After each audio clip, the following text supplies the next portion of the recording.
Sanfueza seThekwini on Gagasi FM in the morning on the uprising. Let's come again no mayor. Yes, he joins us today.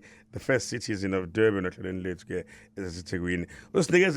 The latest on service delivery, and today the mayor was challenging about the reopening of three beaches following a further testing up in the Avulwa futhi, and the collection of refuse during the festive season. That's also very important.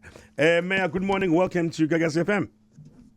Well, angibingelele kuwe But Felix ngosisimini nabalaleli bohlelo the uprising.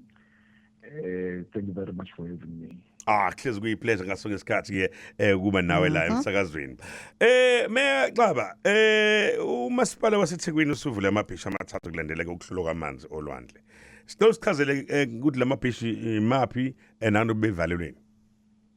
Well, kuyiqiniso ukuthi ama-beach awu-3 ebekade siwavalile kulandela isimo lesi singasiboni kahle.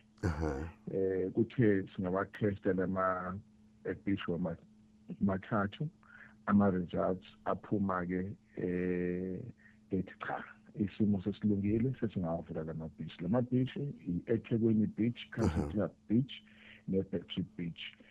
Kodwa ke lesi-4 ebekade nalo livaliwe njengoba sasiwavala u4 sesivula u3 iblue lakho nisavaliwe yona ngoba saphinda sikunezinye izinto esingayiboni kahle esafuna ukuthi siyilungise. Lokho kwenza ukuthi uma-beach awu-23 obhukude esinawo lapha eThekwini awu-22 ngiyaqinisekisa ukuthi avuliwe futhi-ke asafe ukuthi abantu bangakwazi ukuthi bahambe bobhukuda.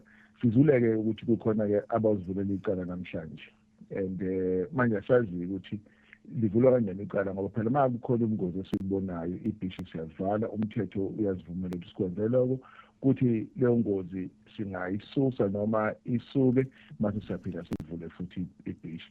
Kodwa-ke sesohlangana nabo bemthethweni labo. Sibonga kakhulu. I'm a bit worried. Yes, sesigenile ama-holiday kodwa siyazi ukuthi we don't stop making udoti.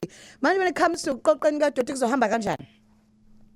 Yebo mfethu, mawucabanga nje udoti ophuma emzini yethu sesimini uma bekade singenayo uhlelo oluhle lokuqoqa ngabe lo doti usakazeke phakathi endaweni esihlala kuzona kunephunga esingakwazi ukuthi siphile nalo. Sesithi-ke njengedolobha asibambisane nomphakathi bawukhipha udoti ngendlela abaqhele ukuwukhipha ngawo babeke emgaqweni.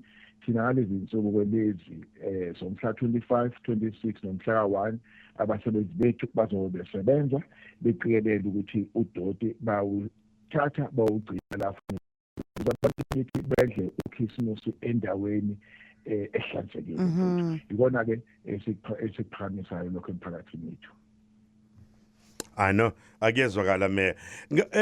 Indaba yokuqoshwa kwakudoti nama-beach lawa avuliwe. Ngisaphathwe kabi le ngithikameza ukuthi khona sebevula icala kodwa lento yenzela ukuphepha kwethu futhi.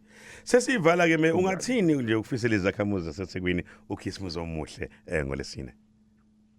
Mimi nawe Felix ngicela ukubonga nje ukuthi sibe nethuba elihle lokusebenzisana lapha nabalaleli bomsakazo iGagasi.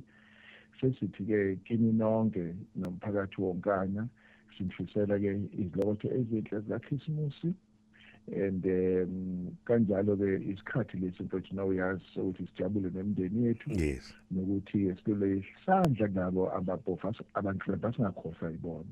Sicela-ke abantu-ke ukuthi-ke bajabule kahle basiphathe ngendlela efanele and asivumela-ke ukuthi abantu baphuze beshayele amaphoyisa ethu athi echithisakalala kulo lonke idolobha. Sicela nje ukuthi sibambisane ukuthi siphinde singene onyakeni omusha siphephile and ukuze izifiso zethu zonke zifezeke. Nangafezanga kulo nyaka ngonyaka ozayo asingalahla ithemba izokwazi ukuthi zifezeke. Sithi ama-holiday aphephile nanentokozo kuwo wonke umphakathi.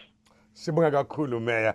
That was the first citizen of Durban wishing abahlali ke abakhele umkhandlo wethu usikhathi kancane esimnandi. Kakhulukazi ke no Christmas kanye nelokho ezinhle konyaka nomusha. Sibonga kakhulu Mayor, ube nosuku oluhle. Nawe ube no Christmas omnandi yakho. Thank you. Sibonga kakhulu bafethu.